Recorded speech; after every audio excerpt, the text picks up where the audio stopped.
know what I like about you? It's that you and I have the same goal, which is to feed our family well and on a budget. Which is why in this month's Pantry Chat, I'm going to show you how the combination of seasonal eating, cooking from scratch, and knowing what to buy and skip at the grocery store makes a world of difference keeping your budget in track without compromising on taste. I've got over 7 recipes that you could probably make with what's already in your fridge or your pantry right now, which includes stovetop to oven casseroles, main dishes and sides that whip up in 25 minutes or less. I've even got beverages you're sure to love that don't require a fancy blender. Now, returning friends, I've already emailed you your grocery guide earlier this week, along with 4 recipe cards you can cut and tuck in your recipe box or binder. Now remember, the reason why you want to meal prep around these foods is that these are the crops that are abundant and readily available, and their prices are going to be the lowest due to reduced transportation and storage costs. A good example of this is asparagus. When it's in season, it's like $2 a pound, but when it's out of season, they jack that price up to $8 a pound. And minding the seasons is even a way to get food at its peak nutritional value. Think about it. If you're eating fresh tomatoes during the winter, they had to come somewhere from a warmer climate where they were plucked before they were even ripe. But that's okay, because it has time to ripen over the many days and thousands of miles that it'd take to get to you. I mean, that tomato will never be as fresh as a summer tomato that's been picked off the vine that morning and in your hands at the market just a couple of hours later. Now, as I read this list, think about what your preservation plan will be, because in addition to eating it fresh, are you going to can it, freeze it, ferment it, dehydrate it so that you have enough to last when you can no longer source it inexpensively or grow it yourself? All right, so the vegetables that you want to meal plan around include your allium bulbs, beets. I have a delicious recipe in this chat for those. Bok choy, broccoli, Brussels sprouts, cabbage, carrots, celery, cauliflower, chicories, fennel, greens, leeks, mushrooms. Got recipes for those in this chat. Parsnips, potatoes, yep, in this chat, rutabagas, sweet potatoes, turnips, and winter squash. Yep, I have another squash recipe in this chat. And the fruits that you want to meal plan around this month include apples, avocados, citrus, so like your grapefruit, your oranges, tangerines, kiwi, kumquat, lemons, and limes. I have a couple of recipes featuring lemons in today's pantry chat. Pears and persimmons. Now let's state the obvious. I just gave you a laundry list of fresh produce, and your concern might be, girl, how am I going to use this before it all goes bad? Well, I'll have you know, I almost never have that problem. In fact, foods are nearly immortal in my kitchen because I have Mother Nature's preservative on speed dial. Just take anything on that list and add these two. Yes, honey, I'm talking about fermentation, and this month you won't have any excuse not to try it. I have raved about my friend Anna for years now because she is truly the guru when it comes to fermentation. She's not hard to find. Her channel name is The Fermented Homestead. Yes, she's that serious. She has wrangled together over 20 homestead kitchen cooks, some that you may already know and others you're gonna love to meet. So definitely check out the full playlist so you don't miss out on any of the giveaways and all the meal ideas. And every day in February, one of us is here to give you some fermentation inspiration. Now, February is the time of year where I really start to crave a good salad. Now, my replacement is to make sprouts, but they usually go bad within a week. Well, not anymore, because now I ferment them. So let me show you how to make a superfood salad that will never wilt, brown, or expire on you. Let me show you how fast this recipe comes together, then I'll show you how easy it is to sprout.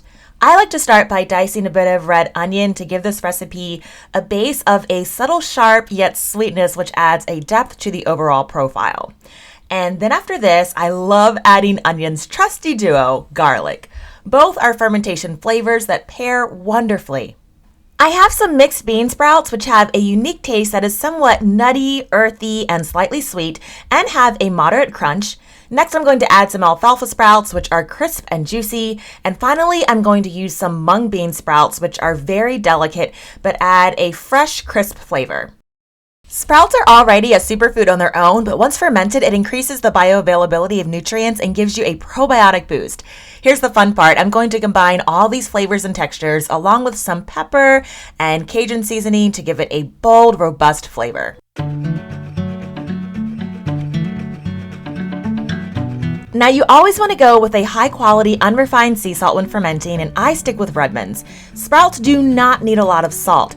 I'm just using a teaspoon for this amount, and then you want to give things a really good massage.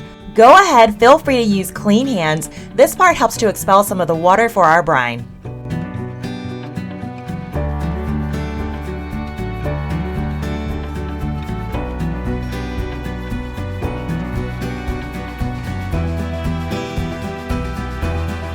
Ooh, now doesn't that look good already? Sprouts contain a lot of moisture, which will greatly reduce, but by the time they compress, it's less than you think, so go ahead and grab a mason jar.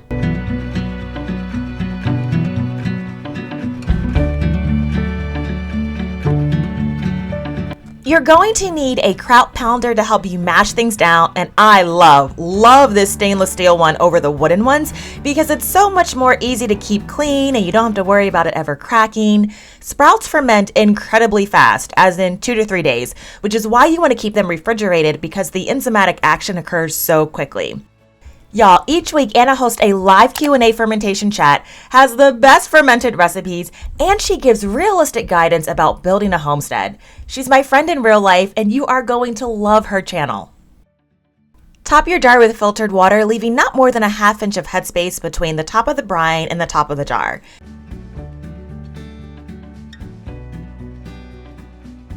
Then use a small weight to keep the sprouts submerged under the brine, which helps prevent mold growth. Now your sprouts will last several weeks and up to 2 to 3 months if kept cool. You'll have sprouts at the ready for soup and sandwich toppings or top with chicken or fish for a healthy, hearty salad. To start sprouts, you first got to soak them anywhere from 8 to 24 hours. What you're going to love about sprouts is the variety, so I love to mix and match. Right now I have some peas, cabbage, buckwheat, opal basil, broccoli, and beet sprouts on hand. At a store, they're going to charge you $5 or more just for a few ounces, when you can get a pack of seeds for $1 and cheaper if you buy them in bulk.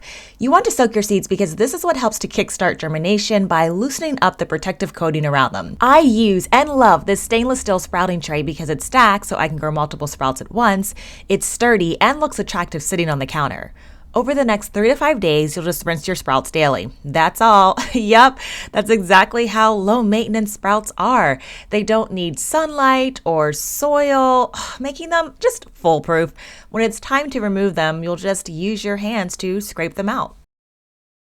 All right, so we're about 5 days in and this batch is ready. As you can see, they are strong and sturdy and densely packed. And I love being able to grow nutrition just right on a kitchen counter. Look at those roots. They look amazing. And those are, of course, edible too. But these are the 2 varieties that I have. You know what sometimes I'll do? I will just leave my sprouting tray right on the dining room table and I'll just harvest them, to sprinkle on top of a meal.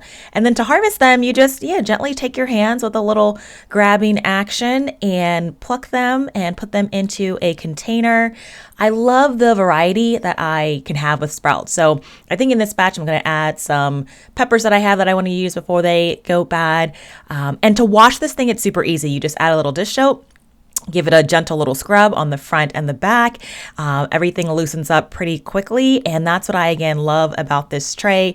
It is, again, super sturdy. And I couldn't recommend this tray highly enough. Don't you love those dishes that look fancy but really aren't? Here's one you can add to your list. This lemon butter Parmesan recipe starts with chicken breast or thighs, which is what I'm using.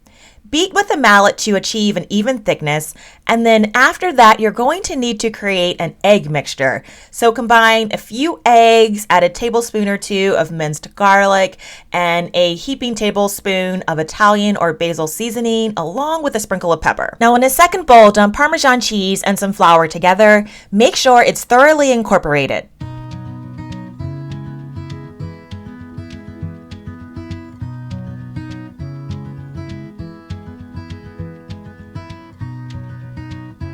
Okay, let's pivot to the butter mixture by melting some in a small pot on the stove, taking the juice of 1 lemon to brighten the dish, and then add maybe a cup or 2 of chicken broth. I'm using an emergency stash of powdered broth because I just need a little bit. In another skillet, heat your frying pan with oil. I'm using some bacon fat. And now we can set up an assembly line. So you're going to take your chicken and you're going to coat it in the egg mixture. And then you're going to move it to the Parmesan flour mix. And you want to be sure that everything is coated really, really well.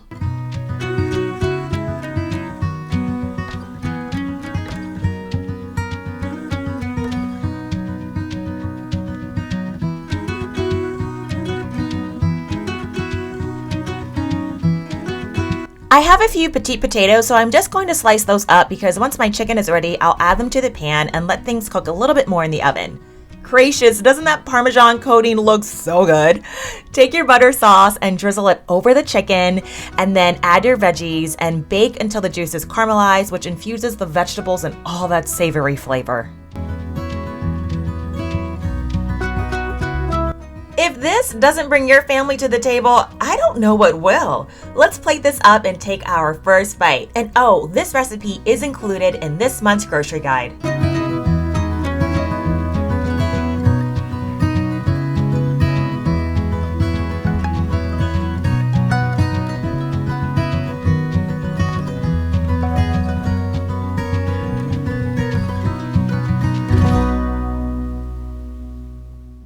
If this is our first time meeting, hi, I'm Cassandra from the blog becomingafarmgirl.com. I'm here to help you start canning your own homemade ingredients and create a home canned pantry your family will love. If you haven't already, click on the link in the description box so that you can get your free monthly grocery guide. It's just an email once a month. Don't worry, I don't spam you. A hearty casserole is always a win, and this is one that easily adapts to any of your home canned meats. Let's start by bringing the rice of your choice to a boil. Then take, well, any squash will do, I'm using butternut, and dice it into small cubes. While you don't have to remove the skin, and I often don't, I'm going to save the peels to feed my worm bin. Yep, I compost with my worms, and they love squash and melons. I'm an old school cook, so that pan of drippings we used in the last recipe serves as the flavor base for this one, which will infuse so much goodness into our chopped squash. Next, you're going to add some onion and a bit more liquid or broth so that things start to tenderize.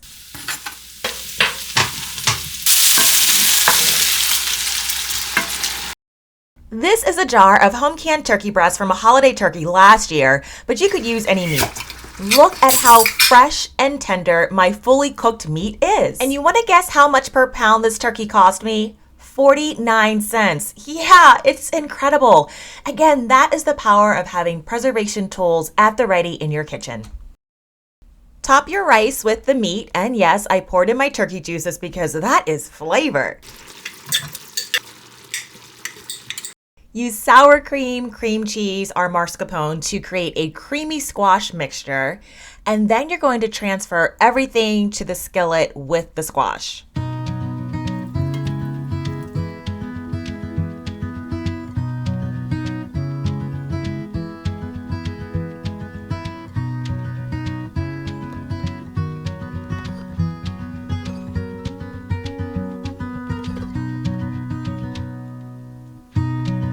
We're almost done. We just need to top off everything with cheese. I'm really enjoying this grater I thrifted the month before last. An 8-ounce block of cheese yields more grated shreds than an 8-ounce bag, melts better, and doesn't have the added preservatives. Look at those shreds. You're going to sprinkle on your cheese and then bake until things are melted, about 5 to 8 minutes. Y'all, this cheesy turkey rice casserole is so good and so filling, especially when the cool weather is here. And let me tell you, this is a dish that almost no one would expect has butternut squash in it. Oh, it's so good. Oh, I had to run and get a spoon real quick, but let me show you the final product. Do you see how melted that naturally grated cheese is? Oh my goodness. Okay, let's mix everything together and oh my goodness. It's as good as it looks. As a born and raised Marylander, you know my kitchen wouldn't be right if I didn't have a tin can of Old Bay. Well, they used to be tin, now they're plastic. Old Bay is actually named after the Old Bay Line, which was a passenger ship line that routed the waters of the Chesapeake Bay from Baltimore to Norfolk, Virginia in the early 1900s. Us Marylanders, of course, put this on crab meat, but there's also a whole lot more you can use it for. Take a look at how well this pairs with salmon. Nearly any frozen vegetable you have sitting in your freezer can be prepared as a mash. In fact, I think it's a great way to switch things up. I caught these salmon fillets on sale and we wanted a slightly lighter fare this evening, so this dish was perfect. To prepare the salmon, all you do is take a well-greased pan and season the fish with Old Bay, and then you're going to pop that pan in the oven.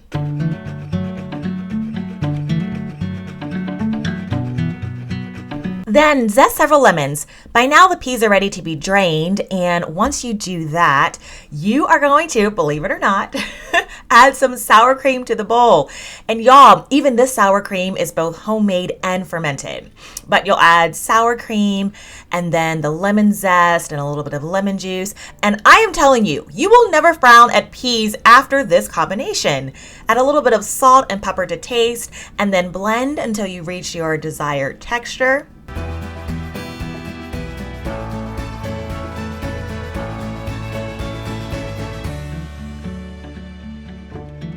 Peas are a hefty little thing, so they're gonna give you that body that you get from mashed potatoes. And so now that we've got these just right, let's go ahead and plate things up.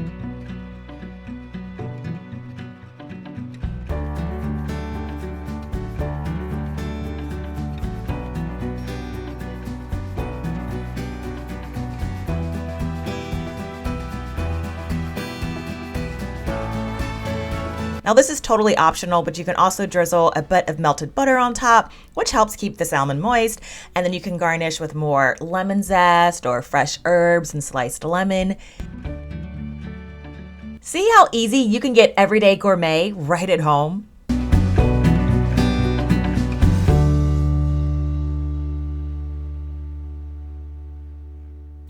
Beets as a vegetable get a bad rap. So if you don't like them mashed, fermented, boiled, or baked, have you tried them as a beverage? I'm not kidding. A beetroot latte is not only nutritious, it's delicious when you make it like this. Packed with nutrition, beets have antioxidants that fight cell damage and inflammation and offer health benefits that include more stamina during exercise and contribute to lower blood pressure. If you already love a warm mug of a hearty broth or soup, you'll enjoy the velvety texture and sweet undertones of the beets, which can be boiled fresh or you can use beetroot powder. And oh, to remove beet stains from your hands, just scrub them with some lemon juice. See, a few seconds later, we're good as new. Remember, this was the before, here's the after. The combination of dates, coconut milk, and pure vanilla extract mixed with a little bit of cinnamon and maple syrup, and remember, this is all to taste and you need it much, make this vibrantly colored beverage feel like a treat. You are going to love sipping, savoring, and enjoying the earthy, subtle, sweet flavors of this homemade beetroot latte. And yes, the full recipe is in this month's grocery guide. I hope you give it a try.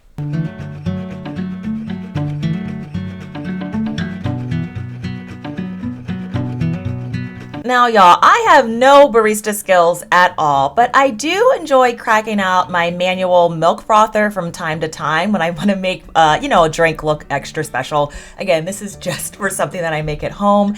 It gives it this nice kind of frothy milk texture on the top, and then I sprinkle a little cinnamon on it. Oh my goodness. So yeah, there's the drink. I love this beverage.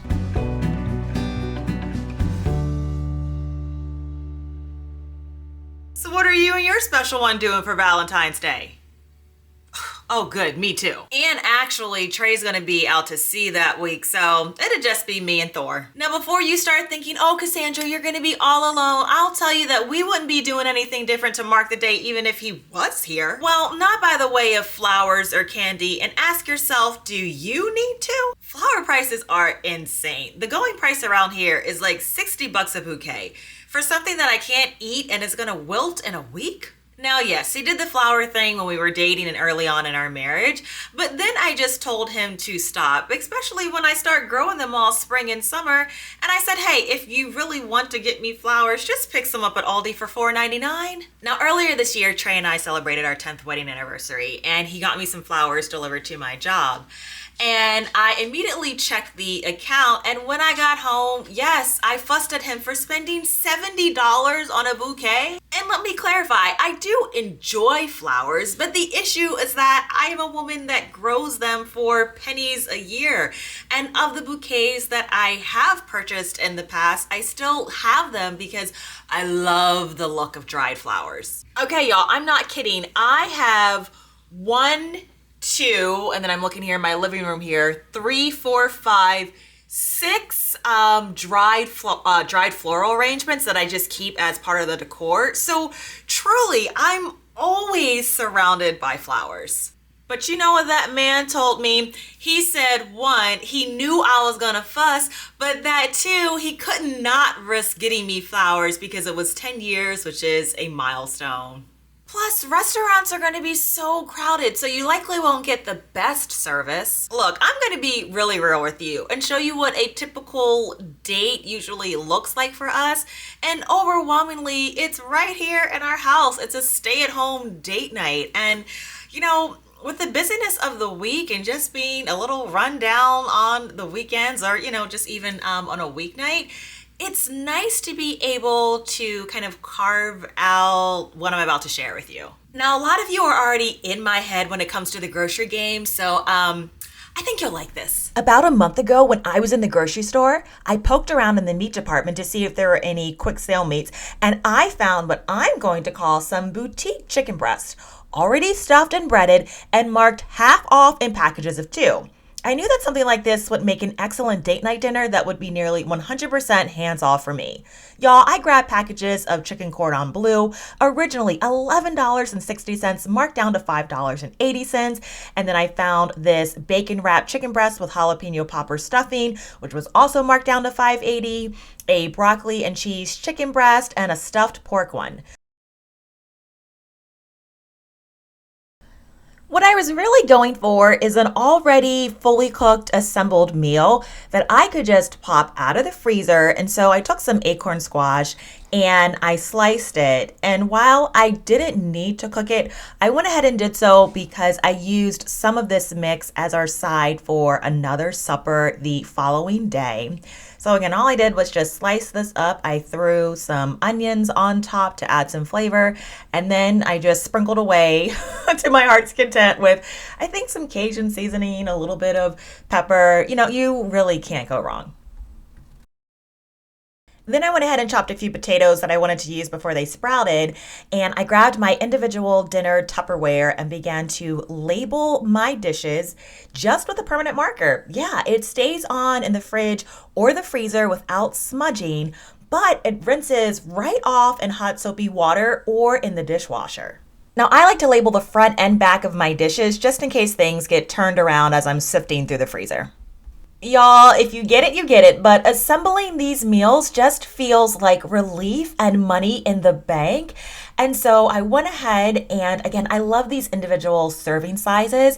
Usually I'll eat one, my husband can go for 2, but I assembled all of these individual containers, put them in the freezer. But I actually had a few more chicken breasts that were left, which is why I wanted to take another casserole container that was slightly larger, and I put the rest of the remaining, it's like an eclectic mix of all of the chicken in that container. And then I went ahead and made some mashed potatoes. Again, these were going to sprout on me, so I went ahead and cooked them, and then I added them to the container as well.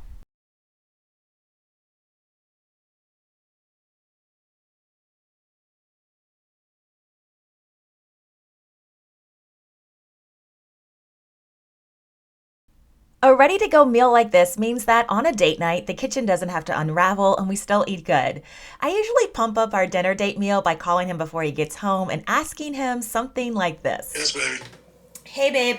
I'm playing around with a few ingredients, so I want to know, do you have a taste for like a chicken cordon bleu, which is like ham and Swiss cheese chicken breast, broccoli and cheese chicken breast, or something like a bacon and jalapeno stuffing chicken breast?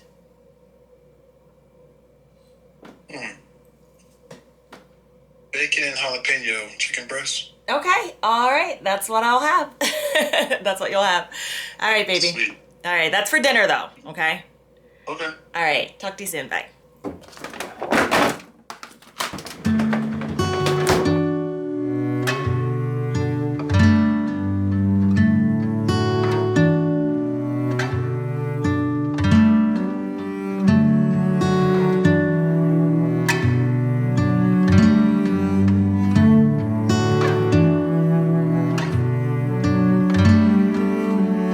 Close my eyes and see all that we could be. No other dream I've had means a thing.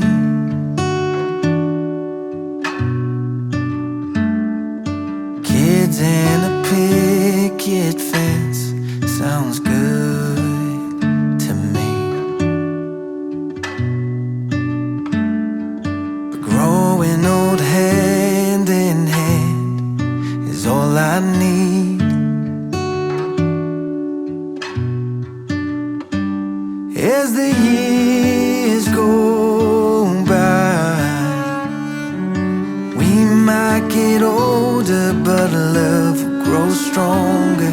I don't need more time to know that forever, love, you will be mine through it all, my dear.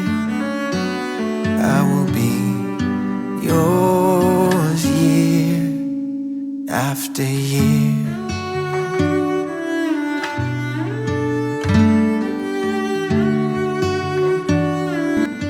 My dear, I will be yours year after year. For the lady. And for the Lord.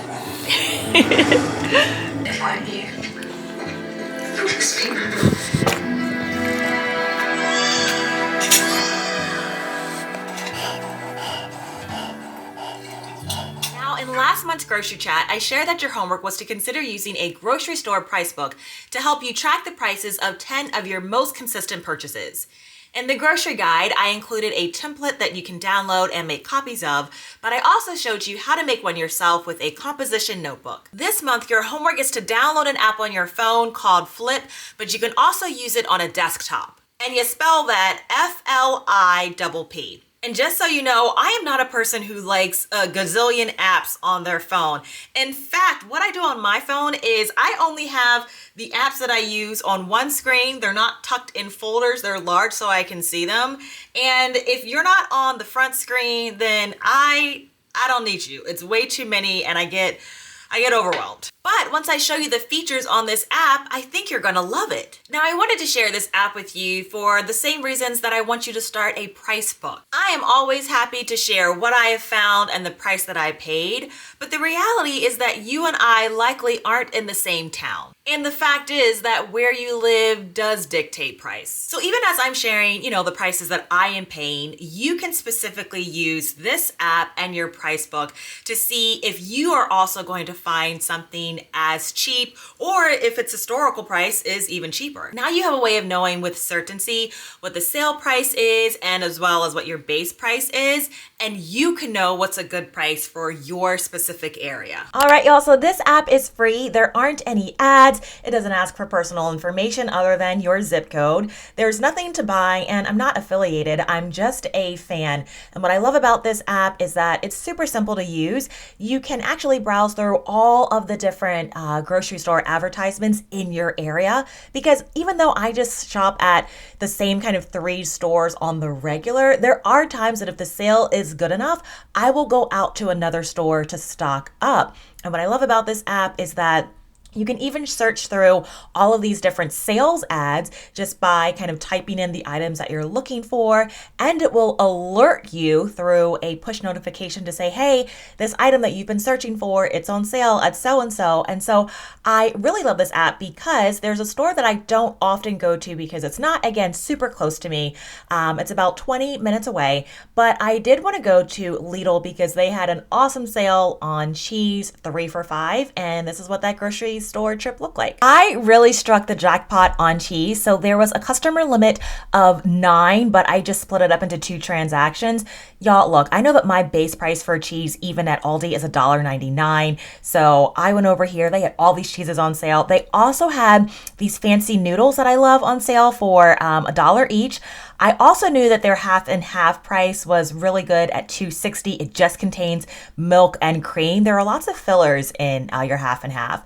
I also went ahead and grabbed some coffee. The mushrooms were on sale. Again, I know my base price, so this is really good. And this is what my cart usually looks like. It's ingredients that are at their lowest sale, and I rarely ever pay full price. All right, friends. So in my previous video where I shared my goals for this year, I mentioned that I wanted to explore freeze drying as the final frontier in my journey of food preservation. I've certainly wanted one, but because they are such an investment, I wanted to make sure that I spent several years really mastering the art of building and using a preservation pantry. And I can confidently say now that I know how to do that with the foods that I have. And so, yeah, plus, and this is insane if you're already kind of in the market for a freeze dryer. So Harvest Right normally has their best sales during Black Friday, where they take $500 off their freeze dryers during that time. But they are having literally a sweetheart of a deal right now. It started February 1st and it goes until the 15th, where that same Black Friday sale is here. And so, yeah. We have a freeze dryer. The day that the freeze dryer was delivered, I was so excited, but you'll want to inspect your delivery for any potential damage that occurred during shipping, as Harvest Right will swiftly send you out a new one. Your freeze dryer will arrive with many fortified levels of packaging, and both the dryer and the accessories arrived in mint condition. As I show you what's in the box, if you're new to freeze drying, this dryer offers so many benefits, making it a valuable addition to any kitchen or a preservation setup. It allows you to extend the shelf life of a wide variety of foods by removing moisture while still preserving the flavor, texture, and nutritional content of the food. Your food is going to be super lightweight and compact, making it ideal for hiking, power outages, or stocking up the pantry without relying on electricity from multiple freezers. I hunt, I'll be volunteering at a CSA this summer, and I preserve for my folks, so this will get plenty of use. See the link in the description box to learn more. To get more seasonal inspiration or meal planning ideas, click on the video on your screen. I'll see you in my kitchen or garden soon. Take care, friends.